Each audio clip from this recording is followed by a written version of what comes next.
Дверку, ну чтобы не дуло, закрывай. Попроси Сашку, сбегай к Сане, попроси его мой телефон, он там где-то лежит. Хорошо. Он знает Samsung.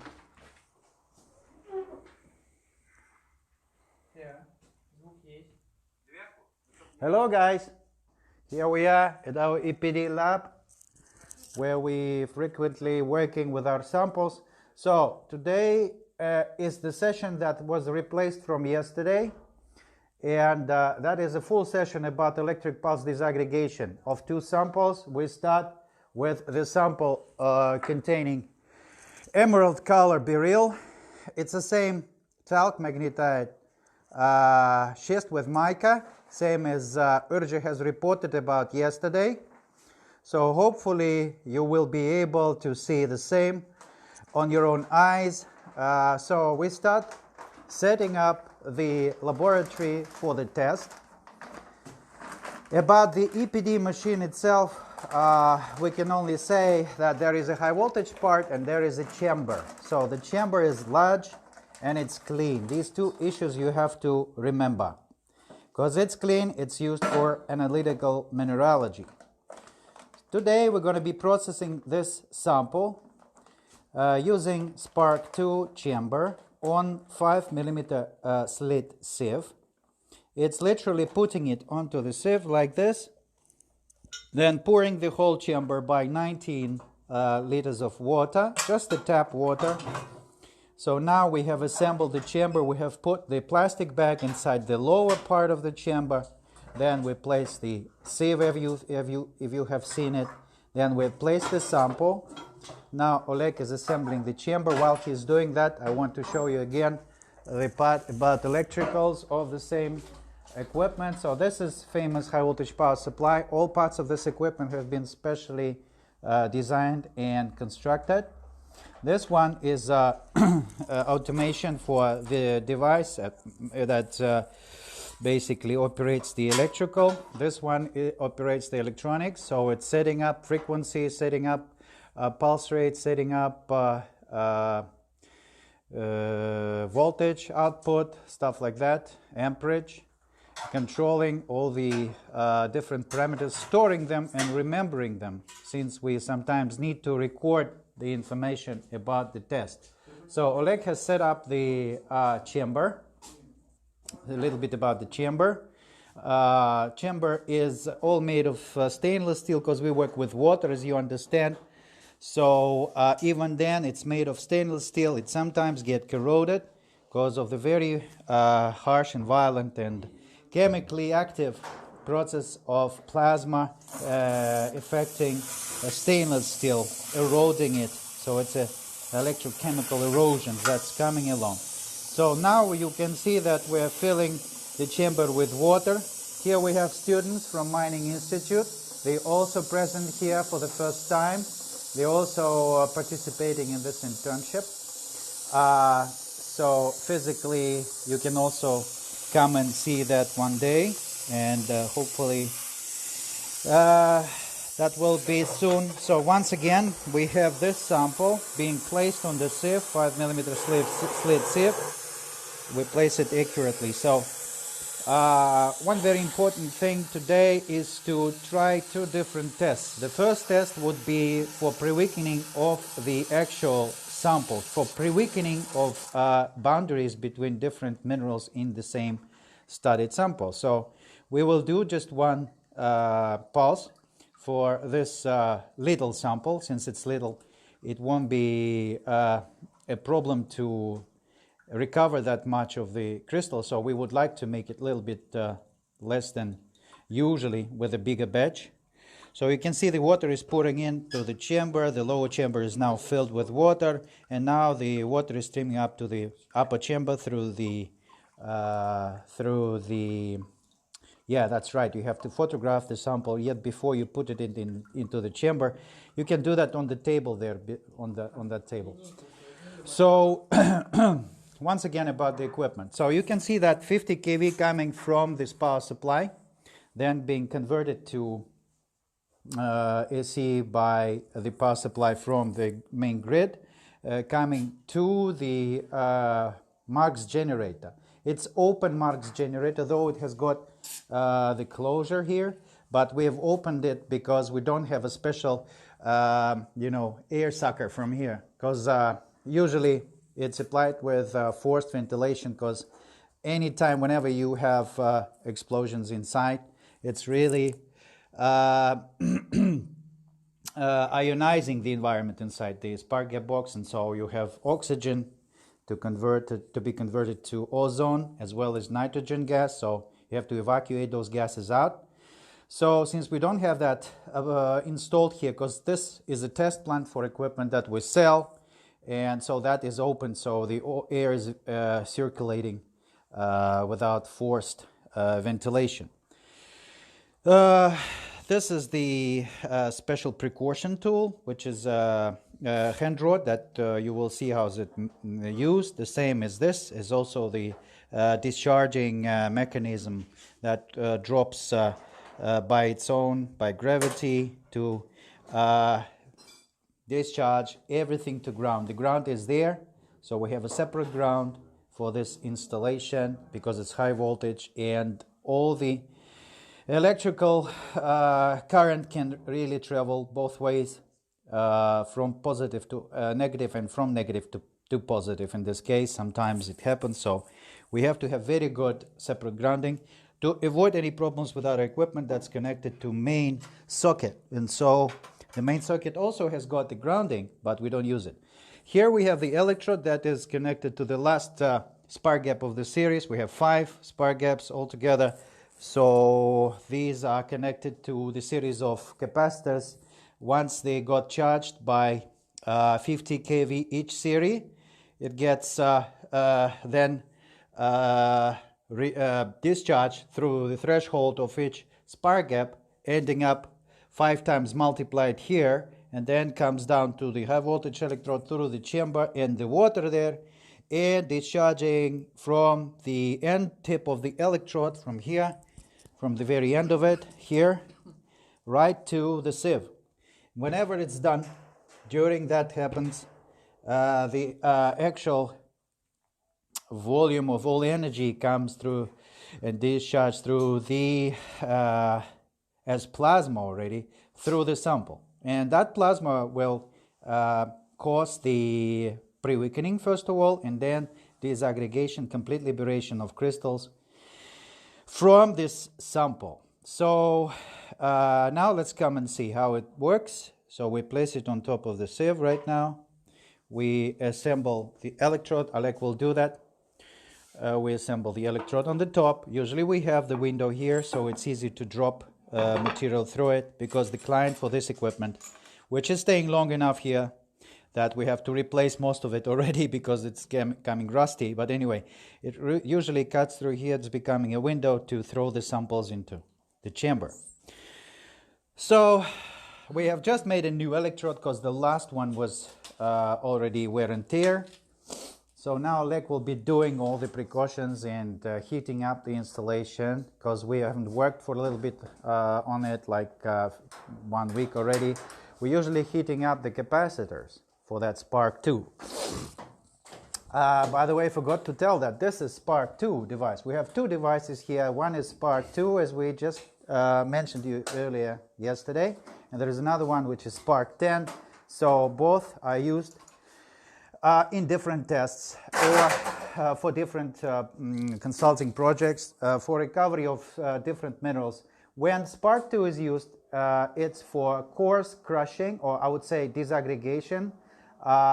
Whenever we have fine-grained products, or we need to attain fine-grained products, we jump onto this one, because Spark-10 is capable to work on a very fine-grained level, whilst the Spark-2 is for recovery of coarse-grained material to preserve its shape and grain size. So here we have the first sample, and we do just 1 pulse. Alec, remember that we just do 1 pulse because it's pre-weakening test. We want to see if the energy that's exposed from the whole setup, basically all 250 kV multiplied by the max generator, and then also evaluated, basically not evaluated, increased by the distance between the electrode and the sieve, because this works as a last capacitor in the system, but it's water capacitor. So it gets immersed into the sample. That will result in pre-weakening effect, and we will be able to show that large crystals can actually be extracted manually after pre-weakening effect. So let's hope it will work, because it's always the new test. You know that every rock behaves differently under electric pulse. So this one is witnessing for the first time how this specific sample of that specific size will be extracted, will be subjected to EPD for extraction of green beryl from the host rock. Aha. Okay, now Oleg will show the discharge. You will see now the spark. Okay, you've seen the spark. That means that the test for the capacitor charging has been successful, so that the capacitors were charged enough to no leakage of energy or whatsoever for that case. So it's a training session yet before starting any processing, because we want to know if the equipment works sufficiently. Okay, Oleg is setting up half hertz, which is less than 1 hertz, less than one pulse per minute, or per second, excuse me.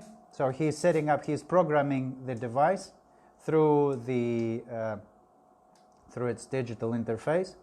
So he wants to set it up on half hertz, because we need to capture just 1 pulse. So you can see half hertz, okay?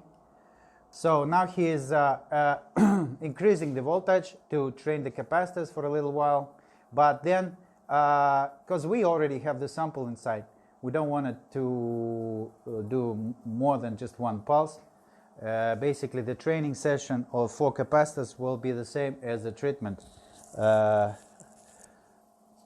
So once the energy will attain the actual threshold volume, we will hear the noise of the discharge, and that means that basically the whole energy being through the water and the sample, and then we open and see how is it the sample inside. Is it okay?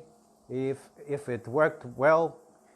So now Oleg is increasing the voltage to attain the threshold, because the threshold there in the distance between the spark gap balls is sufficient for the threshold distance to discharge once. So it's discharged after 50 kV, because the distance on the first spark gap is 16 millimeters, and that's it. So we've had just 1 impulse.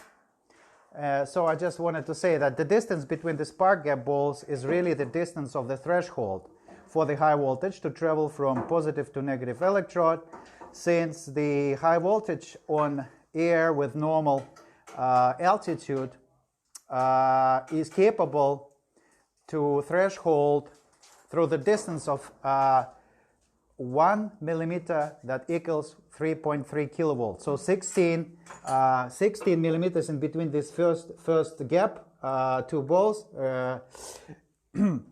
is equal to 50 kilovolts of a charging voltage, output voltage. So let's see what happens to the crystal. I guess that something happened, because we have here a little bit of scrap, a little bit of, I would say, a little bit of print of the crystal or anything. Let's see, Oleg, maybe, have you seen anything? No. Okay, let's see if it's pre-weakened. Can you try it manually to disaggregate right now? No, not yet, right? Not yet. Okay, so 1 pulse was not enough, and it's really like that, because every rock, everything behaves differently under the electric pulse. So we have to make sure that this can withstand the 1 pulse. So since it did, we can make another few pulses to make sure that it gets disaggregated. The more a chamber is loaded, the better the process, because all the energy gets consumed by the solids rather than the liquid. So this time it's the test that is not relevant to actual production of emeralds or beryls from the host rock. It's just a test for research paper that you're going to be producing, I hope, from your essays. One more time. Let's make two. Let's make two discharges, just two pulses. And Oleg is ready to stop. Okay, that's it. So we've done two pulses right now, and we do hope that things work out. And you see that Oleg is doing precautions. That's by the electrical code, because this installation is the only one in the world that is operating under such a high voltage, over 250 kilovolts. There is an electrical code specially produced for operation on this installation. It's under the authority of electrical society, what's that called? ESA, electrical whatever. Electrical Pulse Society. No, electrical. Okay, now we see that things happened. You see that there is something that's going on here. You see that the thing has started to, the sample has started to disaggregate. We can try manually if we have already some liberation, or pre-wicking in means that the sample becomes easier to disaggregate manually. Can you try to crop it, to basically put it in two? No. Not yet. Okay, let's make another two pulses. I would say two pulses will be enough. Not, trying not to, let's make it that way. Try not to spoil the crystal, because it's just one sample. When it would be like 5 samples, and definitely the sieve should be coarser, because we see that the actual crystal is up to 1 centimeter across, so it might be better to have a whole sieve of 1 centimeter, but we don't use it in our lab, so we don't have it available. That's why we're using just half 5, how much is it? 3-5 millimeter, how much is it? 4 millimeter sieve. So it's smaller than actual crystal that we're going to be recovering. Okay, so it's stepwise approaches. You can see, you record right now the whole experiment for the time, because the time itself is important, because we will all be using that amount of information for your essays. Yes, let's make 3 pulses. Let's make 3 pulses, right? It was 2 pulses.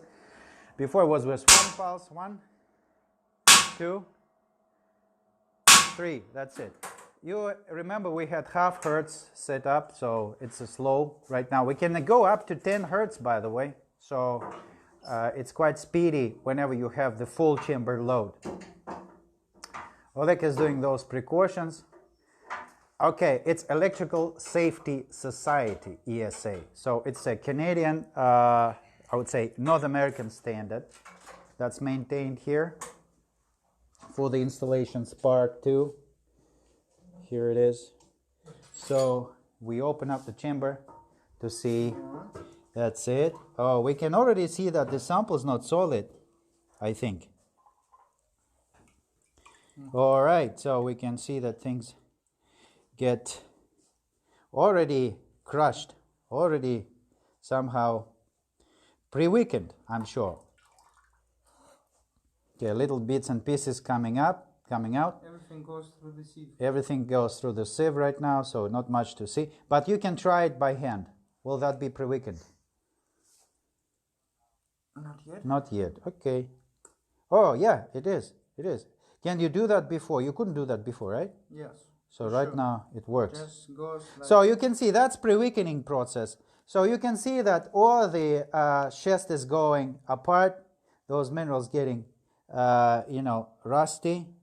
So yeah, I can even do it on my own. See, by one hand. So here you are. It's already cleaning up the crystal. You can see it's kind of weak. So the pre-weakening has started. You now can see that actual effect of rendering effect of explosion has affected the sample, so that the boundaries between minerals started to shrink. So maybe we have a stronger guy who can make it. Try and cut it. No, he cannot. Oh, he can, by the way. He can. Actually, he can. So it means that, yeah, he definitely can do that. And then anybody can do that. So let's try another, I would say 4 times, right? 4 times maximum. We just want to liberate this part because this is what we aim for. This is a nice piece of green beryl that we want to clean and make sure that it's the same treatment that is used at Kagem mine in Zambia, but for much bigger batches for production of emeralds. So let's try another 4 times, and then we will recover that emerald for your essay. You will be recording everything. You will be recording the number of pulses, the output voltage, the amount of time that's taken to recover that emerald from the host rock, because you'll be doing it out of your gemology perspective, understanding of what you actually want to extract. You want to extract the crystal for gemology evaluation, whatever you mean, as you are going to be describing it in different ways as a result. So the experiment that you can see right now could be the only one experiment. 1, 2, 3, let's make 4. 4, that's it. That's the evidence of working electric pulse disaggregation for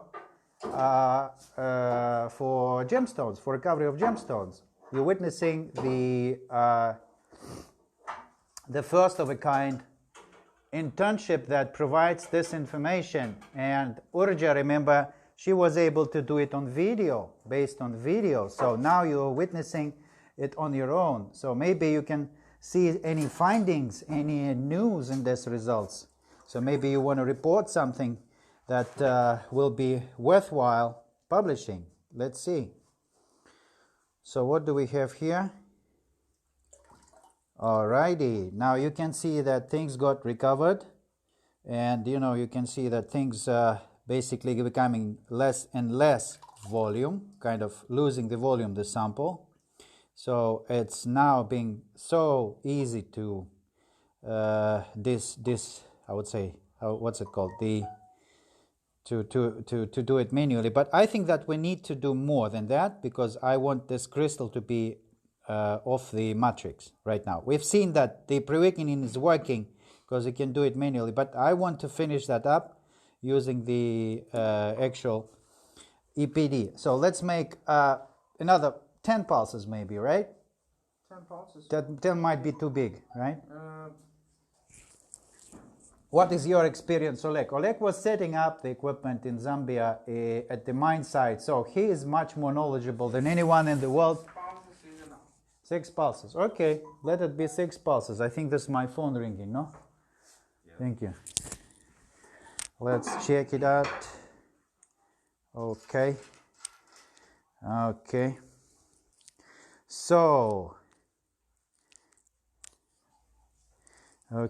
what do we do now? We have to write you guys that the internship is online.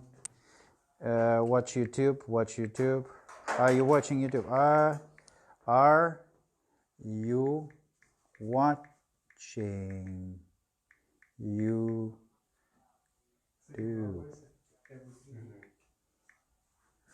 Well, I hope you do watch YouTube, because YouTube is the only source for this internship. We couldn't do that via Zoom, as you understand. It's not possible to make it via Zoom. Do you see that people watching the stream? Yes. That's it. So 6 people watching the stream. It means that some of you already there. It's good. Anyway, so we're now doing 6 pulses instead of just 1, 2, 3, 4, 5, 6. That's it. So we have 6 pulses through the sample right now. Collect these numbers all together. Definitely you will be able to watch that videos that's recording the whole experiment and count everything and repeat it and on, trying to understand what happened and make it this experiment recorded. But now you're witnessing it physically on your own. How does it really apply to the sample, whether the sample has disaggregated after so many different pulses of 250 to 300 kV through the respective sample. Do we have it disaggregated finally? Yes, I guess we recovered the crystals. Here they are. So, isn't it beautiful, right? Yeah, we can see. We can now monitor what happens to the sample more precisely with the results. You can see attachments of different, black colored minerals. We will attain We can the... clip that with the hand. Yeah, we can actually recover it by hand right now. So you can see the crystals. We just want to put these crystals under the binocular microscope to characterize. Maybe this one is tougher than the others. But you see, at the mine site, they're using clippers for that. Can you do that under the, over the... Okay. That's it. So he has done it manually. So you can see the pre-weakening is happening like this. So we just clean the crystal manually from the matrix. And you can see that clippers can easily do that. It's a, special... No, I don't think it is worth. You see, he's doing it manually easily. Or we can use puls. No. Pliers, no. Yeah. Okay. Put it inside. Let's recover it. So while we are doing the complete recovery of crystals, let's see what we got here. I want to magnify that material for you, maybe, to be able to see.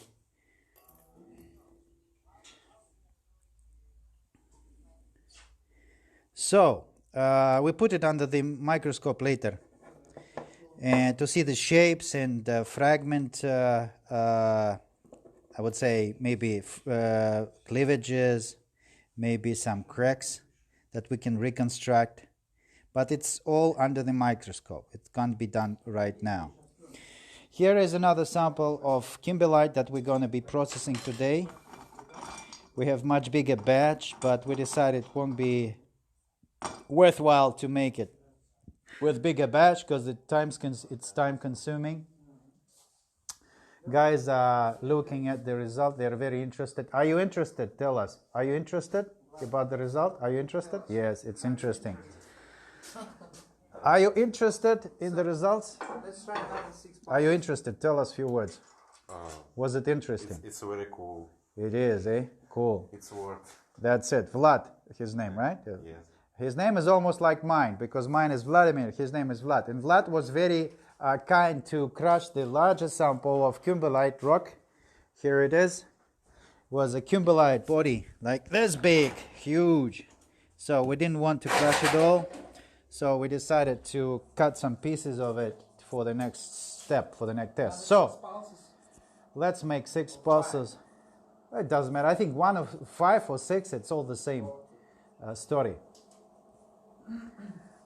1, 2, 3, 4, 5, 6. You have seen 6 pulses. Now you have to witness that we have been doing it quite violently, like 6 pulses. It's a lot of energy exposed to the sample. Yet we have to see if the sample has been crushed completely, if the crystal has been affected, because we are gemologists. We know that all sorts of different optical characteristics for the sample make sense, because we are producing the crystal as raw material for jewelry. So we want the maximum volume. We don't want to lose any volume, and we want to stay with the best output. So what do we have here? Yeah, we have it all disaggregated. Another one. And this one is just by hand. You can see it's done by hand, like this, like this, like this. Cool. So that's all. And that's remainings. We have to keep those remainings because these are tailings. Definitely we will keep them all, and we will also use that case to show you how do we do the discharge of water, how we keep the material in balance, in the perfect balance. Because you see, those who using Spark-2 at the mine sites, the most interesting advantage for that equipment is not only preserving the crystals, but also maintaining the balance between the concentrate, which is very valuable, and the tailings, because tailings and the balance between tailings and the concentrate is really a safety for the operations in terms of theft, right? Because we know that if we have the load per batch equal to specific weight, we have to get the final weight in balance, all parts, tailings and the concentrate.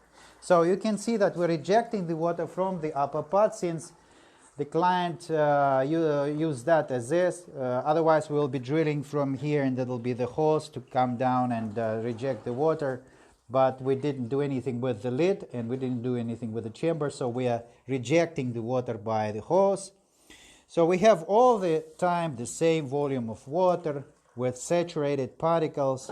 Sometimes they're getting finer than 100 microns and they're floating in water. So we have to collect for analytical purposes all the products. Water is a perfect balance with the test material, because we want to sometimes centrifuge that water or settle it down overnight to get those little fine-grained particles recovered and analyzed, because sometimes also the case is that it can be water soluble minerals in the sample that we also want to keep it in balance for analytical purposes. That's why we collect all water. We don't lose anything. We just want to show you. Otherwise, we'll be dumping this water. But we know for sure that you need to see how is it operated, the whole installation, for analytical purposes included. So you can see that's nothing, almost nothing stays on the sieve, besides few bits and pieces of mica schist. So we now be opening the chamber from below and tilt it to the side, and you can see the sieve. So everything that's on the sieve, it's oversized, and that's coming through the sieve. The part is undersized. So we have three different parts of the sample. The first one is oversized, another one is undersized, and water. Water is very important agent for the sample process here at EPD. So now you can see how is it done with the water, because as I say, everything is in a perfect balance. The water itself is kept in the plastic bag here. It can be taken out from the lower chamber. You can see that it's dry, so no leak. You can see the sample that is collected here is also the size of -5 millimeter slit sieve. It went off the explosion area after EPD, and you can see it's all clean. We can clean the whole surface for any analytical purpose, not like crushing, right? Whenever we have all dust all over and everything is lost. So Alek is dumping the water because we don't need that water. It's not an analytical kind of ideal process. We don't need to analyze chemically or assay any part of that sample. Otherwise we would do it differently. As I said, we are not set up properly here. Are you sure this is not cut, the one? Okay. Okay, so we want just to reject that amount of material to show you that it's very fine-grained, but it is yet in the perfect balance of the whole sample. As I'm saying, we are not set up properly here, otherwise we'll have a special table here. It's the test lab for EPD, and that is luckily we have one installation that belongs to client who has already bought it, but we're still using it because of that pandemic times. We haven't been able to provide it to client yet, so we are using it for internship. So you can see that some green part is there too. It's also crystals that's collected in the undersized product. So let's see, what is it like? little fragment of green beryl. So we've got it recovered. I want it separate because I want to show you how beautiful it is, because it's an ideal, I would say, transparent part of green beryl, and that is separate because it's undersized. So we place it back to the bucket. Next part will be and pretty many of this green undersized particles, by the way. It's -4 millimeter sieve, slit sieve that we've used. So you guys can see that some parts of the sample has gone through the sieve while preserving its size and shape and everything, because it was out of the explosion area. So it gets disaggregated. So if it would be the bigger crystal, the bigger sieve we would use. For example, there'll be 5 millimeter or 5 centimeter crystal. The sieve will be coarser than 5 centimeter to be able to get liberated, recovered, and to be able to get out of the area where the whole processing is going. So it's not get affected by by the EPD effect. So now we are going to process another sample, because you remember we have two different types of material. The first one is talc magnetite mica schist, and the other one is Kimberlite. So this Kimberlite is, where is it from? From Kimberlite pipe named... Where is it from? Можно. Трубка 23. Okay, this is a Kimberlite pipe named after the Communist Party members. Anyway, from Yakutia, from northern part of Russia. So you can see here, what is it? This is chromium diopside. Yes. There are chromium diopsides and all the types of different crystalline kind of semi-precious, I would say even precious if they would be gemstones. There will be a precious stones, because you know that chromium diopside can be transparent and also made into jewelry piece. So the idea is double-fold, to show you that as gemologists that we can extract crystals, gemology quality crystals. This would have been emeralds if that wouldn't be just beryls, and this would have been very, very precious if we got it extracted in jewelry quality chromium diopside. So as a gemologist, we will show you how to extract nice minerals for study, right, as a gemologist. This one will be the next batch. So we fill up the chamber with water. We do all the same treatment. Since it's all clean chamber, we don't need to clean anything because it's all new. This is new plastic bag because it's disposed. This is basically all clean installation, because Oleg was just 1 minute to clean the chamber. He's done it. It won't be possible for any crusher, because otherwise it would take enormous amount of time to crush material. Even though it's not disaggregation, any other crusher is not disaggregation, this one is a disaggregation. Then between several samples, one would have to clean the chambers, because we don't want to leach the new sample with the residues of the last sample. What is it? Add another one. Okay, he will add another more of the sample. We have been able to photograph, right? We photographed it, right? You didn't photograph, that's it. So we have to photograph. No, wait. What do you want? Photograph. Open the chamber to make a photo. To make a photo. We can just take it like this. Okay, that's the sample here. So guys will photograph it, they will take it off, and again, just photograph the batch. We haven't weighed that batch, but you imagine that anything can be weighed and monitored and controlled. It's just that the size itself, everything have to be reported, and we want you to show this in that essay, right? You want to make very good essays out of this internship experiments. So we want you guys to use maximum information that will be related to the results, because someone would ask you, how did you manage to extract so many or so little, and what was the percentage, what was the volume, how much time did you spend? Basically pretty much everything you need to record as a researcher.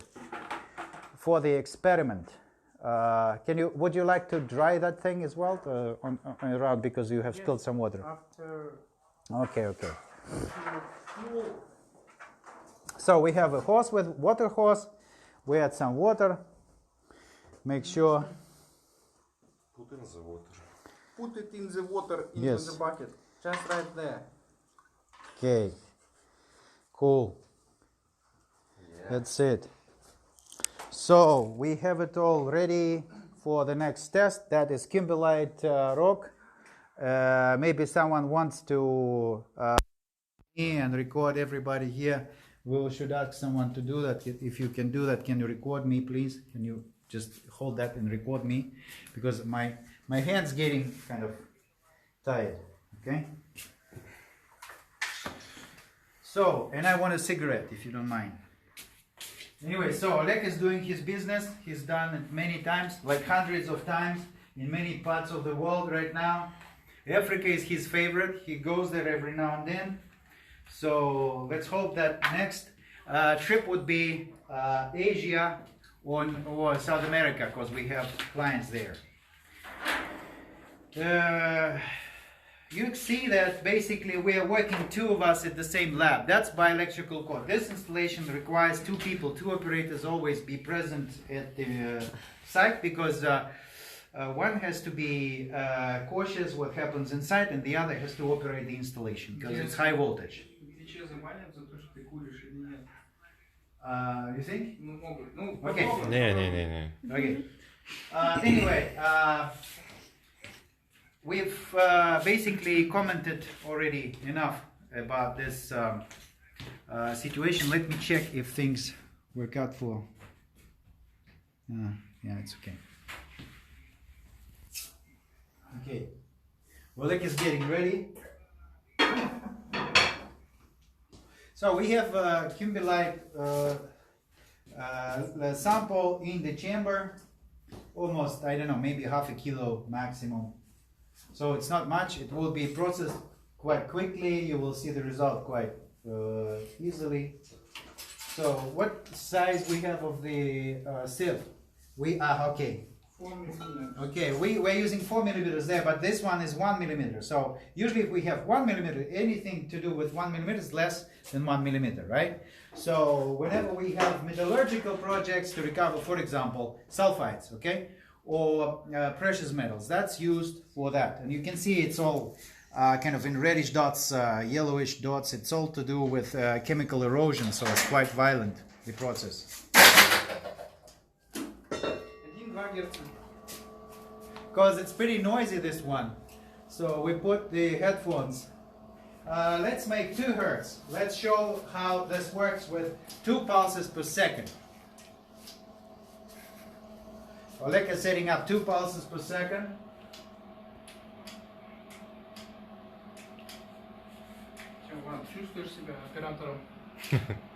Now you will see how is it working at high speed. So let's move on to processing, and I think that 1 minute would be enough, right? Let's make 1 minute. Okay.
So we've done 1 minute test.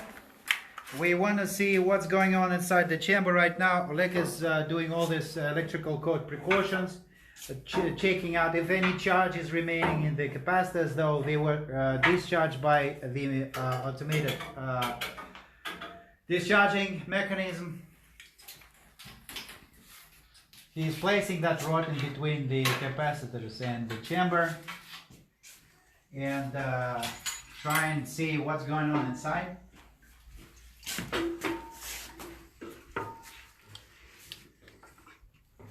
So let's check it out. Oleg, later.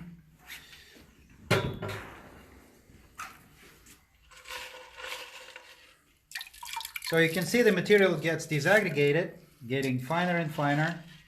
It's also pre-weakened, though it's very tough rock. It won't be possible to even crush it by hammer. It needs really, you see that fractal crushing. The pieces are angular. You see, I can do it by hand manually. Just crush it like that. It's already loose, so you can see the crystals. I would like you to see the crystals. Those little ones here, it's getting recovered in their pristine qualities. You see, these are crystals of chromium diopside. We want to crush it further. Do we want to crush it further? Yeah, I think so. Okay, let's make it. I think we can do another 1 minute test. Okay, let's make another 1 minute and then discharge all the material from the chamber and from below, from the underside.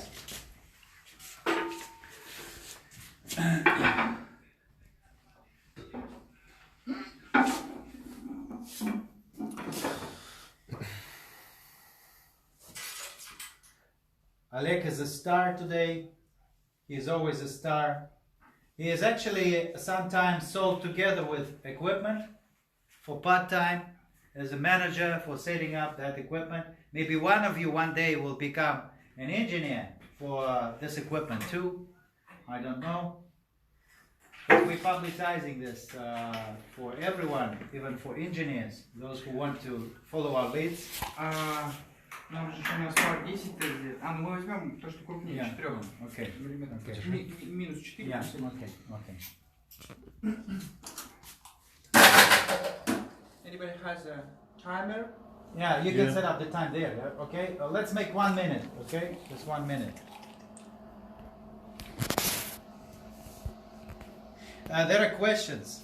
Can we process the sample if sample is small in size directly in Spark 10 without doing in Spark 2? Yeah, we can. But the problem is that we're not going for analytical test today. We're going for actual physical test for gemology. So we want to extract crystals from the sample. Everything works okay? What? Yes, but there is another one question. What is it? Is Spark 2 more efficient? Spark 10 can coarse samples be disaggregated more rapidly in Spark 2 in shorter period of time? Yeah, because definitely that's two different processes. One has to understand that this process is truly very high voltage, and that is the electric pulse disaggregation effect. It's when we have the conductivity of solid.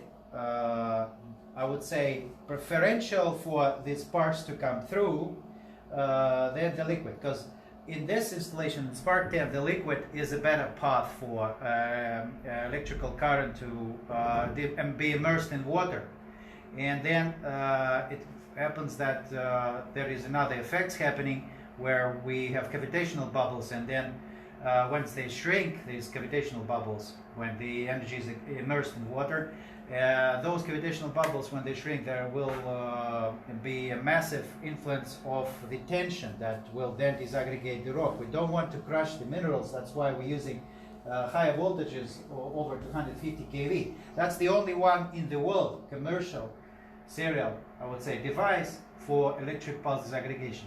This one is electrohydraulic device. It's less power in it in terms of voltage, but more power in terms of crushing, more tension, okay, more mechanical crushing. Here is just disaggregation, and we will show that difference later on the diagrams. So we have another minute to go, and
okay, we've done another minute, and now we reject the whole amount of sample from the chamber because it was just enough to collect enough material undersized, minus 4 millimeter, because we're using 4 millimeter slit sieve in the chamber. So we are rejecting all the material from the chamber, whether it's oversized or undersized, and then the oversized material will go on to Spark-10 to make sure that we've recovered enough, I would say, enough fine-grained material, because we want to show you two different types of equipment. So Lek will be using the same treatment process for rejecting the water first, using the hose, because it's more analytical test. I'll show you that we're doing now. We're doing also the test that is capable to extract microdiamonds. If there will be microdiamonds there, and they definitely will be because it's microdiamond bearing sample. We've done this work for Alrosa company, and these samples are remaining from that test, and we've been able to recover tens of different microdiamonds, the indicator for the microdiamond bearing nature of the Kimberlites. So we killing two rabbits at the same time, as we say, because we want to show you how to extract the valuable gemstones using Spark-2.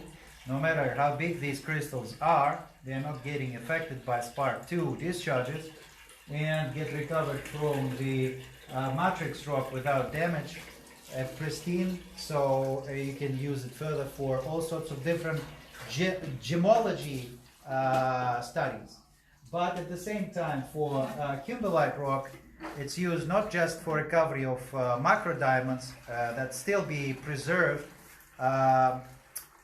in the EPD product, but also for recovery of very fine-grained microdiamonds as the diamond indicators for Kimberlites. So these two types of applications of the same EPD Spark-2 is now being publicized, and even in Alrosa we have a special technology that is now being developed into the protocol, where we have electric pulse disaggregation replacing very harmful and dangerous leaching process, because for extraction of those microdiamonds, people using special caustic leaching technology, which is very aggressive acid plus temperature, high temperature, and then it gets boiled, demolishing the information about the Kimberlite, because all the indicator minerals beside microdiamonds will get dissolved in those leaching acids in caustic leaching process. Here the preservation of all microdiamonds and other indicator minerals such as Also, chromium dioxide that you will see now. let's show how we clean the chamber. Yeah, okay, will also get preserved, and that is enough information for different analytical purposes to predict the diamond nature of microdiamond nature of the Kimberlite. So we preserve microdiamonds plus other indicator minerals such as garnets and chromium dioxides and many more, depending on the nature of these Kimberlites. So you can see that we have coarse material preserved. It's oversized, it's quite tough. It's now more tough than before because everything that's loose has gone through the sieve already, So we're going to be processing it further on Spark 10. So it's much tougher than, it's like mechanical now. In mechanical crushing, all that's remaining, it's the most hard to crush further. It's hardness now that you can see. So it's basically, yeah, this coarse material will be processed by Spark 10.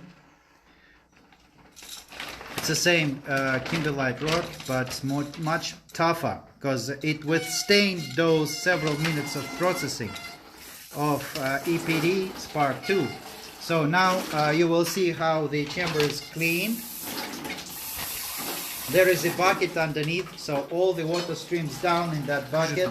So you can show the water streaming down and down under the equipment.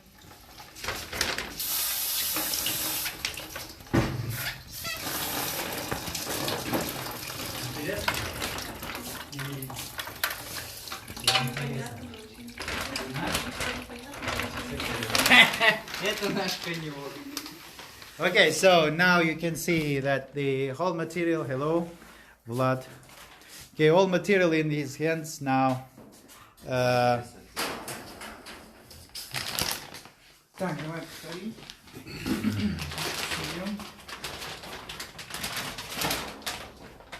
We don't need much of water, though there are fines there. It might be also micro diamonds there, so we don't want to spill it too much. We want to keep it.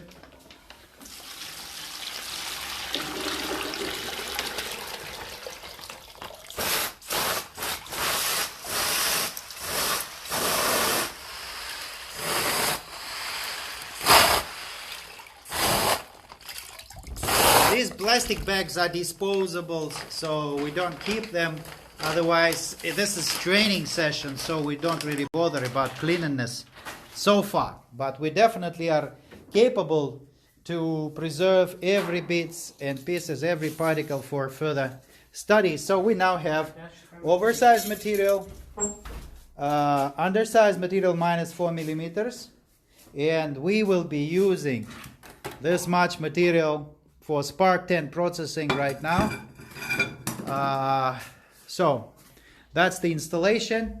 Now we have several buckets of rejected water, 1, 2, 3, plus another bucket with water and material. So we will settle overnight that material and see how many fines we've kept, undersized material we've kept for further processing. If that would be a proper study, we will be using that much finer grained material for wet sieving and then hydroseparation for recovery of all the indicator minerals for kimberlite rocks such as garnets and microdiamonds. Microdiamonds can be as little as 15, 20, up to 100 microns. They are still valuable because then the predictions are done on the composition of these microdiamonds. All the predictions of, for example, carbon measured in these microdiamonds will tell the prediction of the conditions where microdiamonds would be forming together with macrodiamonds. So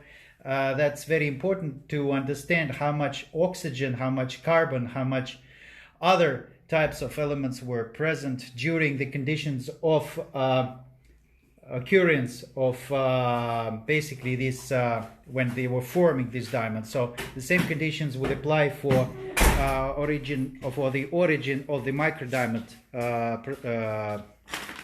bearing nature. So that's very important.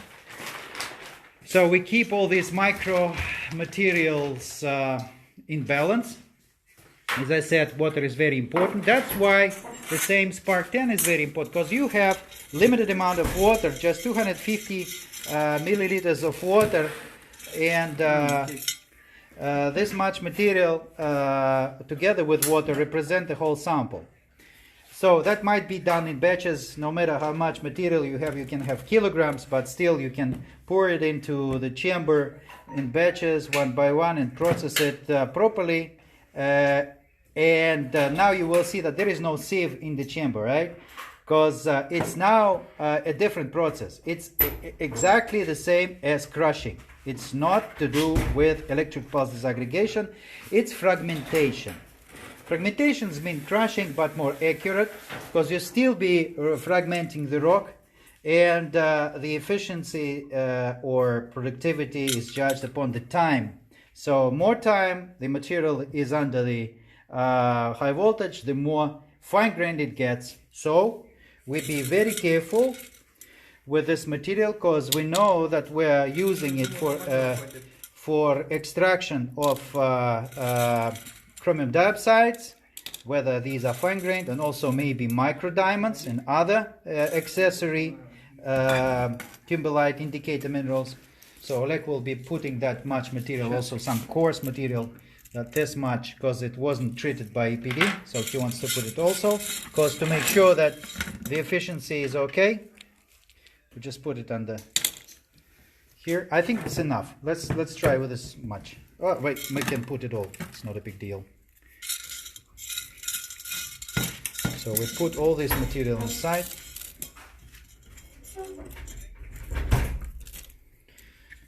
So much material.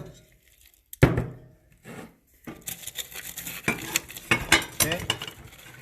Quite a big pieces here. I should keep it.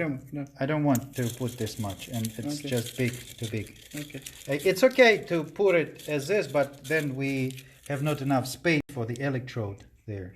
Okay, so we keep it aside, separate.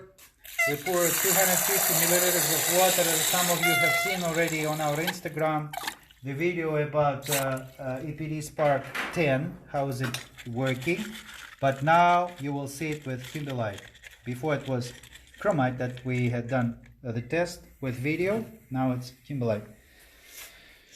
So we show the student how is it, how does it look like. We place it on the stage. It's going upwards to the electrode.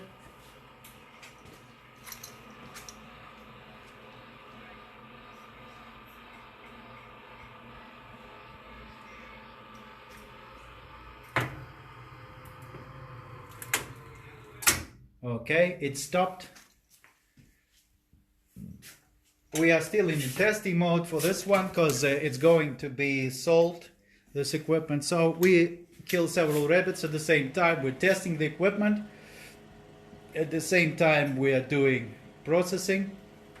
So the pump has started to work. As you can see, Oleg is not using the headphones anymore. Me too, we don't use the headphones because it's very silent. The installation doesn't produce too much noise. So we are setting up a certain regime here. It's all in I would say Cyrillic right now, but we can change it to Latin. So Oleg is using 1 Hertz, about 100 kV output. When we have 200 pulses preset, you can see that the counter is counting down the pulses. It will stop after the whole amount of pulses will be run. Oh, что ли?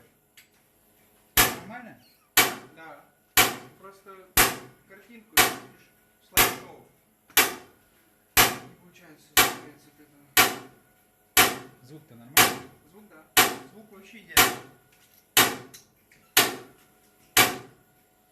Maybe 2 Hertz or 4 Hertz. Let's make 2 Hertz right now. We want to play with the amount of energy per time. So we now have 2 Hertz.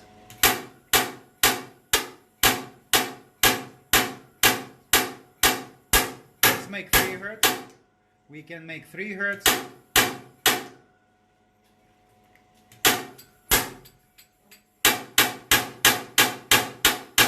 We can make more. We can make 4 Hertz. I think the water. Okay, water is getting conductive right now. So sometimes it works, sometimes not.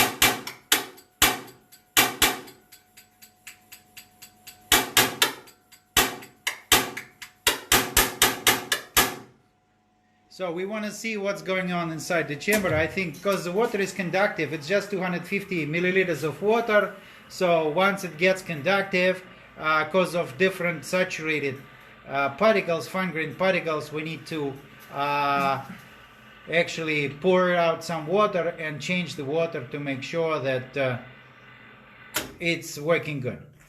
So Oleg is taking that camera out of the stage, and you can see what's going on there with the material.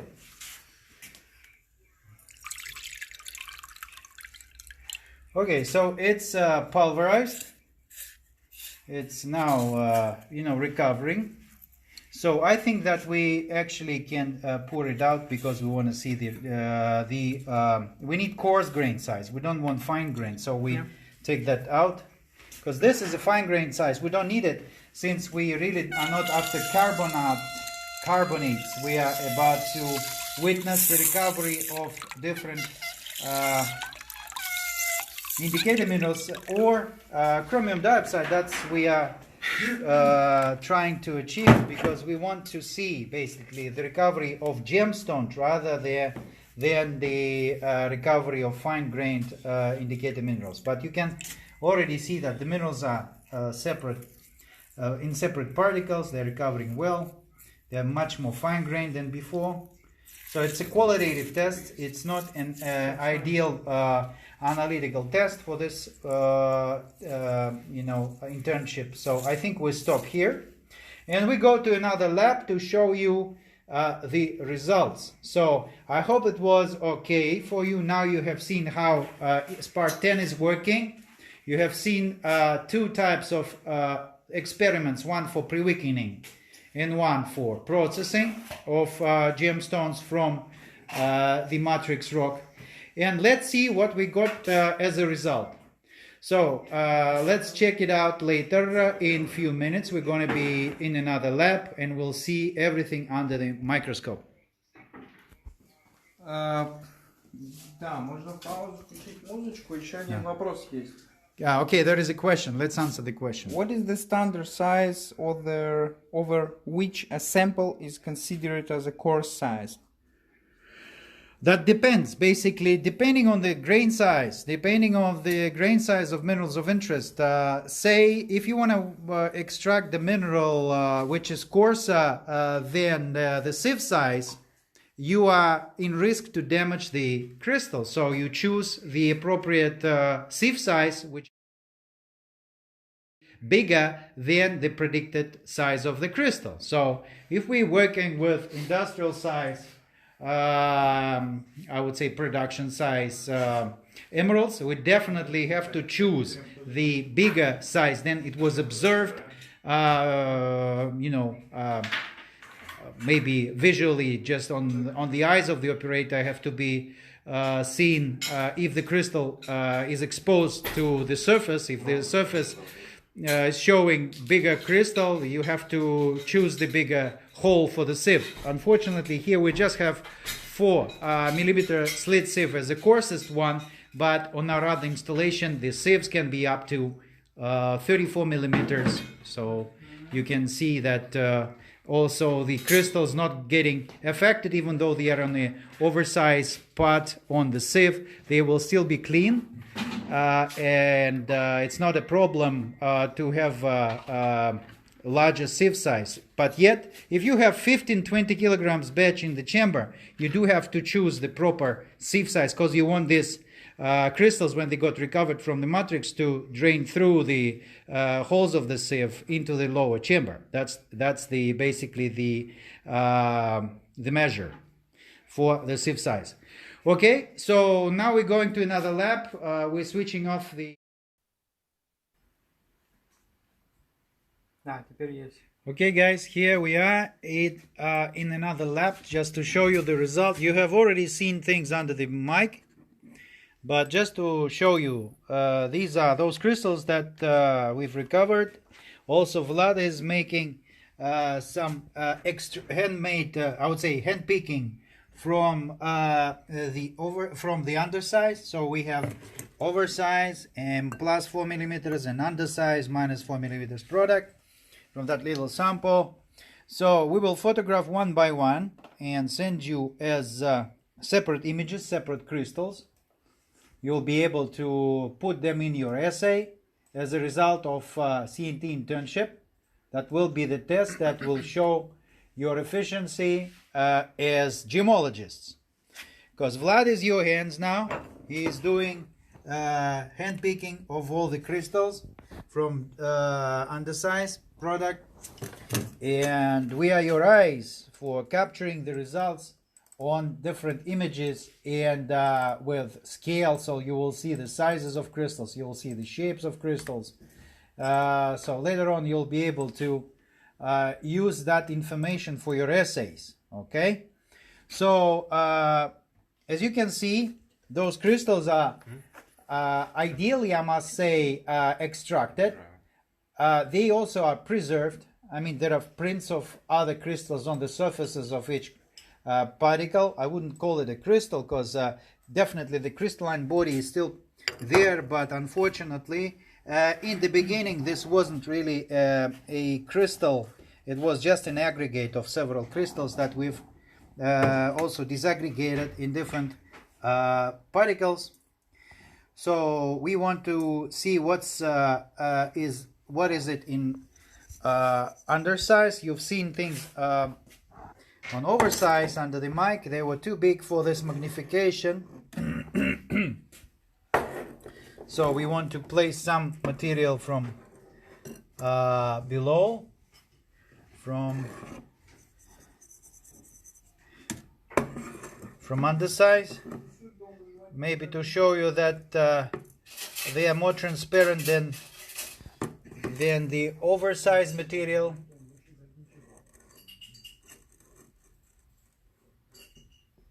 Let's check it out.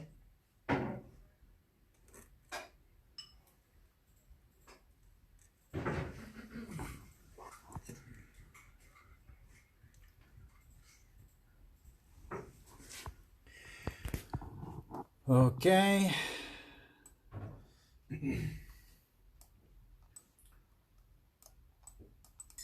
Вот надо в мануфакте делать именно, чтобы чистые костячки были, или которые со следой тоже можно агрегат. Прям вот то, что осталось, то и показывай. Там тогда много еще надо. Давай.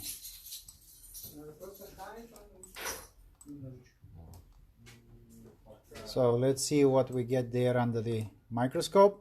Они видят это, Алеш? Они видят все, что вот здесь. Okay. So you will now be able to see different, different crystals under the microscope. We will move it a little bit aside to show you the results. We'll make images, photos. We'll send it separate to you. Here you are.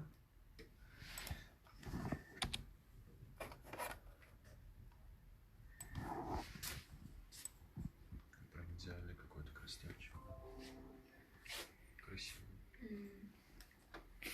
So you can, let's discuss this bit, this crystal. Can you open it to the whole screen? Just before we had that full screen. Okay. Okay, so this crystal size is just about, what's that? 1 millimeter, so this crystal is about 4 millimeters. Okay, so this one is about 4 millimeters, just below the sieve size, okay?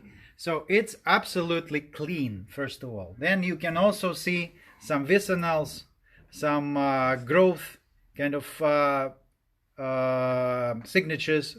So it was growing perfectly, as perfectly angular shape, but later it was, I think, weathered. It has suffered a lot of tension because we also see different cracks on the crystal. Definitely these are original cracks. These are not cracks that produced by explosion. Руку твою, если что, не видят. Они видят вот это. Можно сделать сейчас. They see my hand because I'm showing by. Вот так. Oh, Тогда, cool. тогда вот так. No, we don't need that because it's, my hand is here. You see, like that. Да. Ну, тогда будет видно. Нет, ну сейчас, подожди. It's okay. It's not needed. It's not needed. It's okay. So you can see that basically that crystal bit is showing exactly the result of EPD. Definitely, first of all, it's because of the shape, because we see the angular part of the crystal here, because the shape matters, because it is really a crystal growth characteristics. Also, it provides the information about cracks. We don't see too many cracks, because if there will be a crack, it should be in correspondence with the crystal shape. So it will be the crack along the crystal faces, right? So it's not there. So it's not the cracks that you will see that will be produced by EPD. It's a original, I would say, original cleavage or original, cracks that were at the beginning, I would say, from the original phase. It later that the crystal has grown, these cracks has occurred because of the metamorphism, or maybe because of different other secondary processes of formation of this mineralization. What else can we say? So here is an interesting finding, very interesting finding. You can see the crystal facing up from matrix, ideally preserved. I have captured that on the photograph, but you can definitely see that this crystal is ideally shaped. You can see that is sticking out from the mica schist, and it's really a crystalline outlook. Very interesting, right? And it's transparent. So in terms of the valuation point of view, it is a transparent crystal. And it can be, if it will be larger than this, maybe 1 millimeter, maybe less crystal, then it will definitely be evaluated as jewelry quality beryl. Nice, eh? What else do we have here? This one. Okay.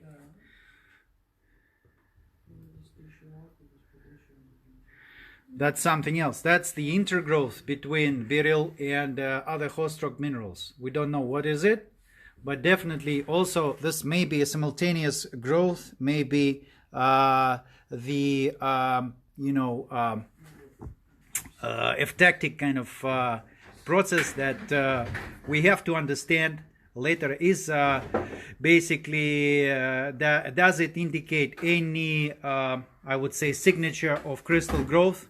Will that be a I would say way to explain it in terms of genetic occurrence of this mineralization for, say, understanding the signatures of crystal growth and predict more, I would say, jewelry quality, gemstones occurrences, one of other kind of signatures that can be also used for exploration purposes.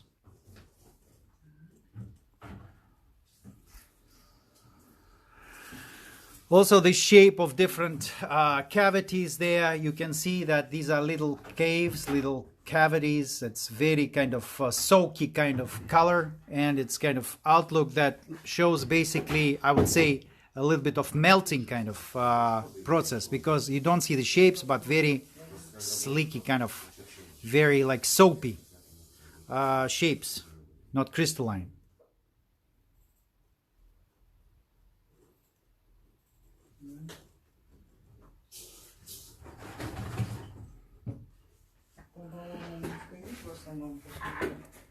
This one is a little bit of transparency here. A little bit of transparency. Beautiful part of crystal that is also showing us the ideal recovery. You can see the prints on the surface. You can also see the crystal growth phase. Basically, we can see the I cannot point by hand, unfortunately you won't see it, but anyway, we can already predict the different parameters of crystal growth just looking at this portion of crystal, and that is definitely the indication on crystal growth nature that gemologists can study for understanding of the clearance, of the cleanliness, I must say, of the crystals. How is it occurred so clean, and what is the source of that cleanliness, right, or for the crystal? Also, this crystal is attached to matrix. What else do we see here? Remember, this is undersize portion. It's under the sieve, so it's better recovered and better, preserved. So maybe we should mix a little bit because we've seen much of it already. What else do we have here?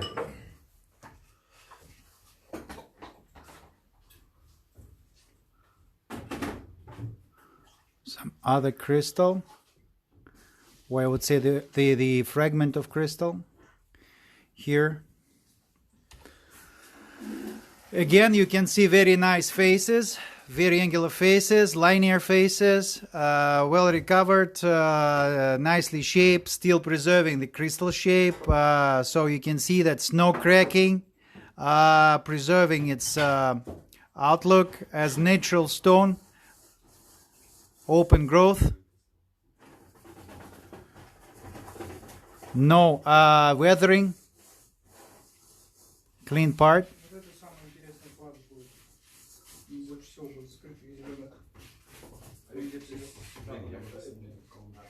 So many more. We will make you photographs, basically. We'll give you some photographs for your own evaluation later, for making your own conclusions, for having that used for your own essays. Right now we can just give you some hints, because we are not gemologists, you know. We are just going to use your information once you analyze it to make it a nice paper together with you. On the use of electric pulse disaggregation for extraction of green beryl. Once again, you can see some strange faces, very kind of soapy kind of, cavities, not crystal faces, but definitely this is a crystal growth kind of structure, because you see they are all very uneven, very strange looking. It's not cracky part of the crystal. It cannot be cracking that way, so that every bit and side of the crystal is differently affected. No electrical influence in that part of the crystal. So what are we doing here? We are doing some sieving with another sample of. So this is a fraction minus 2.5 millimeters plus 1 millimeter. This is the most important and interesting fraction. Okay. This is for hand picking. Okay, it's Kimberlite. Dioxide. Okay, Yeah. chromium dioxide, Kimberlite. Yeah. Okay, for hand picking of indicated minerals. Yeah. Okay, so you can see that we've done a little bit of process emerald, and we have that portion which is oversized, that portion which is undersized, some remain.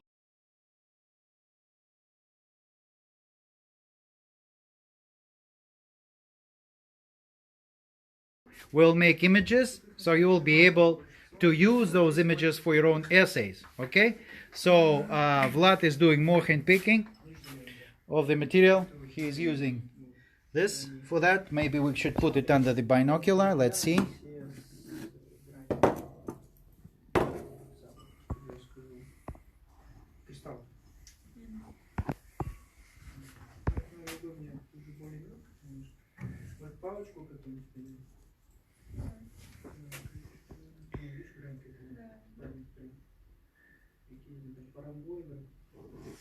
Так, палочку какую-нибудь. Попробуй железную. More of those crystals here. Very interesting.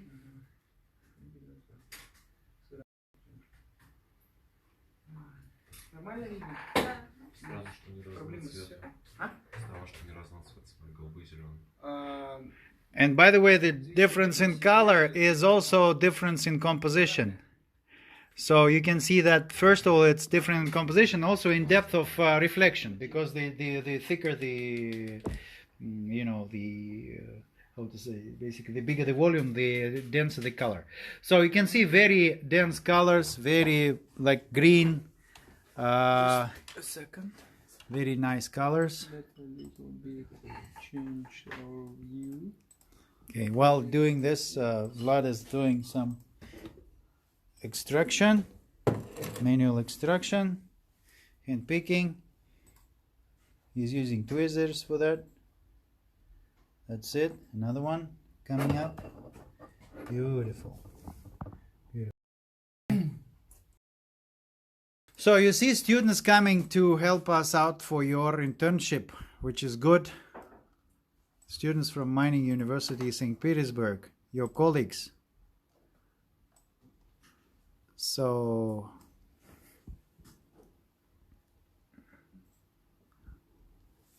okay guys, so I think that it's enough for today's session. We will be doing some hand picking of indicated minerals from this batch of Kimberlite rock. You will get those extracted.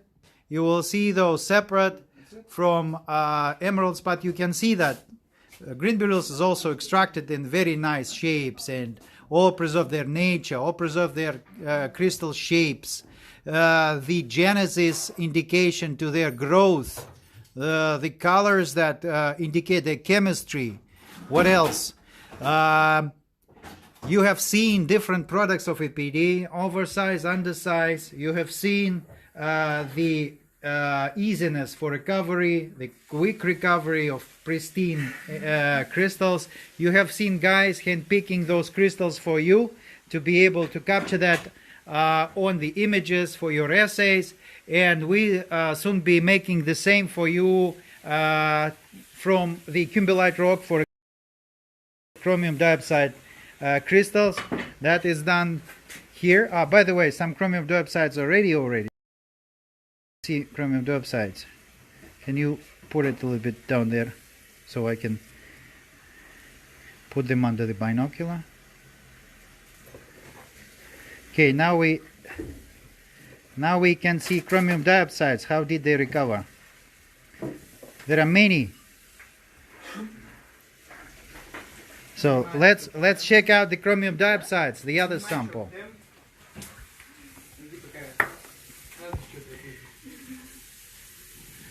So these are those ones. Okay. Place it there. And let's see what do we have here. Chromium diopsides. Дай-ка нам микроскоп, Олег. Just a moment.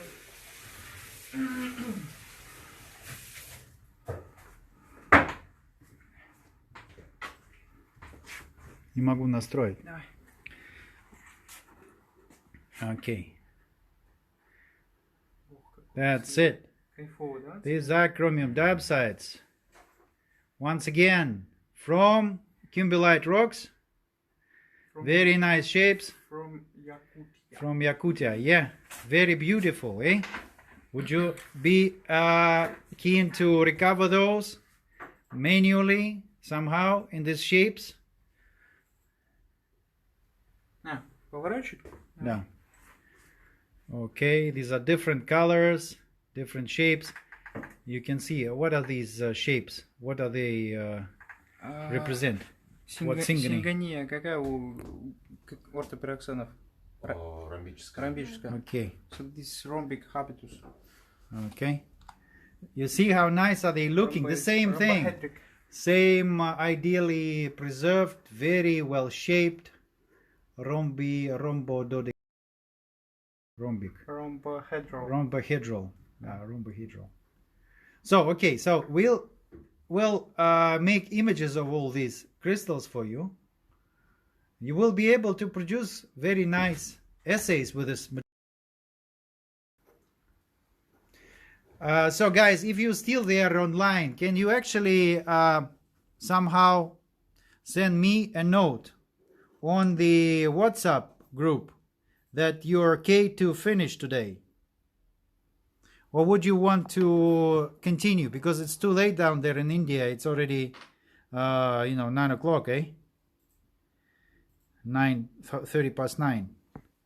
If you're still with us, can you actually tell us if we need to continue or you want to finish today? Because we'll be producing the results for you and sending it off as a folder, link to the folder with all images and some sketches. Can you please tell us?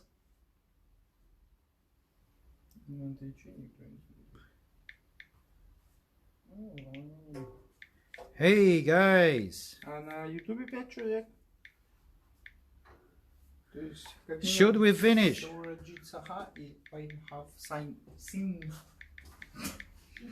Should we finish for today? I think so. Цвет, конечно, посмотри. Вот так вот на него смотришь, он вообще не похож. Ну, какой-то тусклый. Белым цветом красиво. Да, а когда его свешь под хорошее освещение, он прям яркий такой, насыщенный. Но это на самом деле еще не... Я бы не сказал, что... Где, вот это? Нет, вот это спайность. Вот это под углом почти 90 градусов ромбический. By the way, yes, that's pyroxene. That's why we have the cleavage here. Okay, so tell us. Should we finish? Because we need to finish, guys. It's too late already. Ну, как бы я не вижу просто здесь. Я понимаю, что такое спальность, но я глазами не могу видеть. Вот это ромбич, это какая спальность? Весьма совершенная? Нет, это не совершенная. Почему? Потому что она так в шкафе вообще не будет видна. We have discussions, eh? Может, Хотя бы совершенная, как она выглядит? Совершенно как слуды. Услуды. У нее, А да, весьма совершенная. услуды. Все, вырубаем трансляцию. Bye-bye to everyone. Bye-bye, everyone. It was very nice being with you. I hope you have enjoyed. Bye-bye. Bye-bye. See you soon. Like, share, comment, and welcome to our CNT Podcast Music channel. Yeah, let's listen for music right now. Here. Thank you.